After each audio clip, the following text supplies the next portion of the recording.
ED फिर सुर्खियों में है और इस बार तो बहुत जबरदस्त तरीके से, चाहे महाराष्ट्र की सियासत हो, बंगाल की सियासत हो या फिर केंद्र की सियासत हो, आप देख रहे हैं ईडी का जोर हर जगह देखने को मिल रहा है।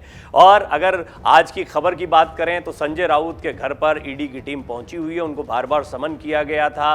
पात्रा चाल घोटाले में उनसे पूछताछ चल रही है, गंभीर आरोप उन पर लग रहे हैं। वो कह रहे हैं तमाम आरोप झूठे हैं। उनकी पत्नी के खाते में प्रवीण राउत एक उनके सहयोगी हैं, उनके मित्र कहे जा रहे हैं, उनकी पत्नी के खाते से पैसा आया था। इसकी जांच की जा रही है। पात्रा चाल घोटाला क्या है, इस पर हमने एक डिटेल रिपोर्ट आपको दिखाई है। लेकिन इस रिपोर्ट में हम बात करने वाले हैं ईडी, प्रवर्तन निदेशालय लगातार सुर्खियों में बना हुआ है। और सिर्फ बात संजय राउत की नहीं है।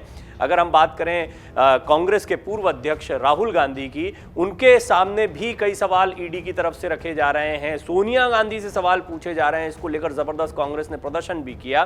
पार्टी के नेता और कार्यकर्ता सड़क तक पर आ गए। ईडी की पूछताछ के बीच इसके द्वारा दर्ज मामलों की सफलता को लेकर भी सवाल उठाए जाते रहे हैं। हम इस रिपोर्ट में बात करने वाले हैं ईडी से जुड़े मामलों की, उसकी हिस्ट्री की, किस तरह के मामले उसने उठाए हैं अभी तक, कौन सी धाराएं हैं, किस तरीके से ईडी की कार्रवाई होती है, किन मामलों में ईडी का इन्वॉल्वमेंट होता है या ईडी की जरूरत पड़ती है। पीएमएलए यानी prevention of money laundering act की चर्चा भी बहुत हो रही है। तो इन दोनों को जरा समझने की कोशिश करते हैं। ईडी का काम और पीएमएलए क्या है, या ईडी का इतिहास क्या है और पीएमएलए क्या है, जिसके तहत कार्रवाई करती है एनफोर्समेंट डायरेक्टरेट यानी कि प्रवर्तन निदेशालय, या फिर शॉर्ट फॉर्म में ईडी के नाम से जिसे आप जानते हैं। क्या राहुल गांधी पर भी पीएमएलए के तहत ही मामला दर्ज किया गया है? पीएमएलए के तहत अब तक दर्ज मामलों में कितने ऐसे हैं जिसमें सजा हुई है? आइए सारी जानकारियां इस रिपोर्ट में जानते हैं। सबसे पहले ईडी क्या है। प्रवर्तन निदेशालय की नींव 1 मई 1956 को पड़ी, जब विदेशी मुद्रा विनिमयन अधिनियम 1947 यानी फेरा 47 के तहत वित्त मंत्रालय में एक प्रवर्तन इकाई का गठन किया गया। ये इकाई विदेशी विनिमय नियंत्रण कानूनों के उल्लंघन से जुड़े मामले देखती थी। दिल्ली में हेडक्वार्टर के साथ ही मुंबई और कोलकाता में भी इसकी ब्रांचेस थी। 1957 में प्रवर्तन इकाई का नाम बदलकर प्रवर्तन निदेशालय कर दिया गया। इसके साथ ही मद्रास में इसकी नई ब्रांच खुली।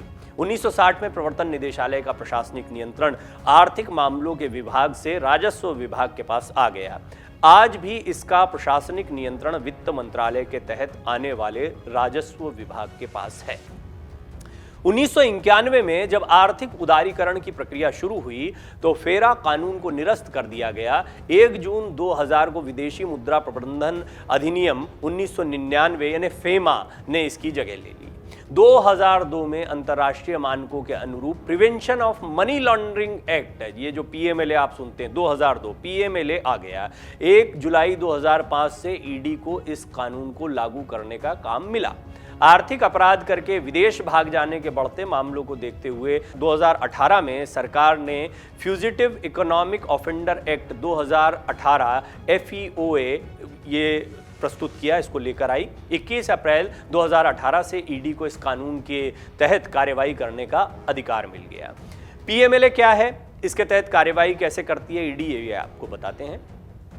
Prevention of money laundering act 2002 यानी पीएमएलए 2002 उस वक्त की अटल बिहारी वाजपेयी सरकार लेकर आई। 2005 में ईडी को इस कानून के इस्तेमाल की अनुमति मिली। उस वक्त देश में मनमोहन सिंह की सरकार थी। यह आपराधिक कानून मनी लॉन्ड्रिंग को रोकने के लिए और मनी लॉन्ड्रिंग से अर्जित संपत्ति को जब्त करने के लिए लाया गया है। ईडी को पीएमएलए के प्रावधानों को लागू करने की जिम्मेदारी दी गई। इसके लिए उसे जांच करने, संपत्ति को अटैच करने और आरोपियों के खिलाफ मुकदमा चलाने और विशेष अदालत के आदेश से संपत्ति जब्त करने का अधिकार है। मनी लॉन्ड्रिंग क्या होती है, आपने बड़ा सुना होगा। मनी लॉन्ड्रिंग, बहुत बड़े बड़े नामों के साथ में मनी लॉन्ड्रिंग की बात होती है, मनी लॉन्ड्रिंग एक्ट की भी बात होती है। तो वो ज़रा समझाते हैं कि मनी लॉन्ड्रिंग होती क्या है।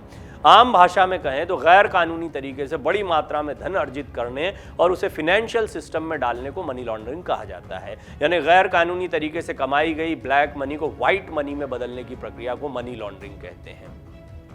इन तरीकों से ही कई बिजनेसमैन, भ्रष्ट अधिकारी, माफिया नेता करोड़ों से लेकर अरबों रुपए तक के फ्रॉड करते रहे हैं। राहुल गांधी पर क्या पीएमएलए के तहत ही मामला दर्ज हुआ है? संजय राउत का मामला आप देख रहे हैं। संजय राउत पर पात्रा चावल घोटाले में बड़ी तादाद में उनकी पत्नी के अकाउंट में पैसा आने की बात कही जा रही है और भी कई तथ्य सामने आएंगे। हालांकि इन सबको संजय राउत खुद खारिज कर रहे हैं, वो सबूतों को झूठा बता रहे हैं। ईडी अपनी कार्रवाई कर रही है। वहीं राहुल गांधी का मामला व नेशनल हेराल्ड आपने बहुत सुना होगा, ये बड़ा मामला है, तो इस मामले से भी समझते हैं कि पीएमएलए के तहत क्या मामला दर्ज है उन पर। 2012 में भाजपा नेता सुब्रमण्यम स्वामी ने सोनिया गांधी, राहुल गांधी, मोतीलाल वोरा, ऑस्कर फर्नांडीज, सैम पित्रोदा और सुमन दुबे पर नेशनल हेराल्ड अखबार को धोखाधड़ी और पैसों की हेराफेरी के जरिए हड़पने का आरोप लगाया था। अगस्त 2014 में ईडी ने स्वतः संज्ञान लेते हुए इस मामले में सोनिया, राहुल समेत अन्य कांग्रेस नेताओं पर पीएमएलए के तहत मामला दर्ज किया। दिसंबर 2015 से सोनिया, राहुल समेत सभी आरोपी जमानत पर हैं। अब इसी मामले में ईडी राहुल से पूछताछ कर रही है और सोनिया गांधी से भी इस मामले में पूछताछ की गई है। पीएमएलए के तहत अब तक कितने मामले दर्ज हुए हैं और कितनों में सजा हुई है, इस हिस्ट्री को भी समझ लेते हैं। 1 जुलाई 2005 को लागू होने के बाद से 31 मार्च 2022 तक पीएमएलए के तहत ईडी 5422 मामले दर्ज कर चुकी है। इनमें से सिर्फ 25 लोगों को दोषी ठहराया गया है, यानी कुल दर्ज मुकदमों के मुकाबले दोषी ठहराए जाने वाले लोगों की संख्या महज 0.46% है। क्या सिर्फ नेताओं पर ही कार्यवाही होती है? ये सवाल आपके जहन में आ सकता है कि ये ईडी जो है राजनीति से क्यों जुड़ा हुआ दिखाई देता है। ये चर्चा में दरअसल आता है, ऐसा नहीं है। नेताओं से इतर भी कई हाई प्रोफाइल मामले होते हैं जिनमें ईडी सुर्खियों में आ चुकी है। इनमें नीरव मोदी, मेहुल चौकसी, बड़े बड़े नाम आपने सुने जैसे लोगों से जुड़े मामले शामिल हैं। इन लोगों के खिलाफ ईडी में चल रहे मामले के कारण रेड कॉर्नर नोटिस तक जारी किया गया है। चौकसी और नीरव मोदी के अलावा भी क्या किसी के खिलाफ इस तरह का रेड कॉर्नर नोटिस जारी हुआ है? ईडी की वेबसाइट पर अगर आप जाएंगे तो उसके मुताबिक उसकी वांटेड लिस्ट में अभी कुल 19 नाम है। 1-2 नाम तो आप सुनते हैं, इन सभी के खिलाफ रेड कॉर्नर नोटिस जारी है। इन 19 नामों में सबसे पुराना मामला अगस्टा वेस्टलैंड मामले में आरोपी कार्लो वेलेंटिनो फर्नांडो जोरेसा का है। जोरेसा के खिलाफ दिसंबर 2015 में रेड कॉर्नर नोटिस जारी हुआ था। पीएनबी घोटाले के आरोपी नीरव मोदी के साथ ही उनके भाई नेहल मोदी, निशल मोदी, पत्नी एमी मोदी, नीरव के करीबी सुभाष शंकर परब, आदित्य नानावटी के खिलाफ भी रेड कॉर्नर नोटिस जारी हैं। आर्म्स डीलर संजय भंडारी, पूर्व ब्यूरोक्रेट नीतीश जे ठाकुर, एनआरआई बिजनेसमैन और ड्रग डीलिंग के आरोपी अनूप सिंह कहलो जैसे नाम भी इस लिस्ट में शामिल हैं। ईडी फिर चर्चा में है, चाहे महाराष्ट्र का सियासी घमासान हो, संजय राउत के यहाँ जो आज पूछताछ चल रही है, छापा पड़ा वो, उसके बाद के हालात ने ईडी को लगातार चर्चा में बना रखा है। महाराष्ट्र के तमाम नेता हों या सोनिया राहुल, महाराष्ट्र हो या बंगाल, ईडी की चर्चा हर तरफ हो रही है। ऐसे में आप जानना चाहेंगे कि ईडी ने अभी तक क्या कार्रवाइयाँ की है, इसलिए उसका एक हिस्टोरिकल बैकग्राउंड हमने आपके सामने रखा और किस तरह की कार्रवाई होती है। सबसे बड़ा सवाल कि क्या ईडी सिर्फ राजनेताओं पर कार्रवाई करती है? ऐसा नहीं है, ऐसे कई और बड़े मामले रहे हैं। हाँ, ये ज़रूर होता है कि जब वो राजनीतिक लोगों पर कार्रवाई करती है तो मामला ज़्यादा चर्चा में आ जाता है, क्योंकि फिर इस पर बयानबाजी होती है और ये कहा जाता है कि राजनीति से प्रेरित होकर कार्रवाई की जा रही है। जिसकी सत्ता होती है ईडी उसका गलत इस्तेमाल कर रही है, सरकारी संस्थानों का गलत इस्तेमाल किया जा रहा है। इस तरह के कई आरोप लगाए जाते हैं और इस पर राजनीति होती है।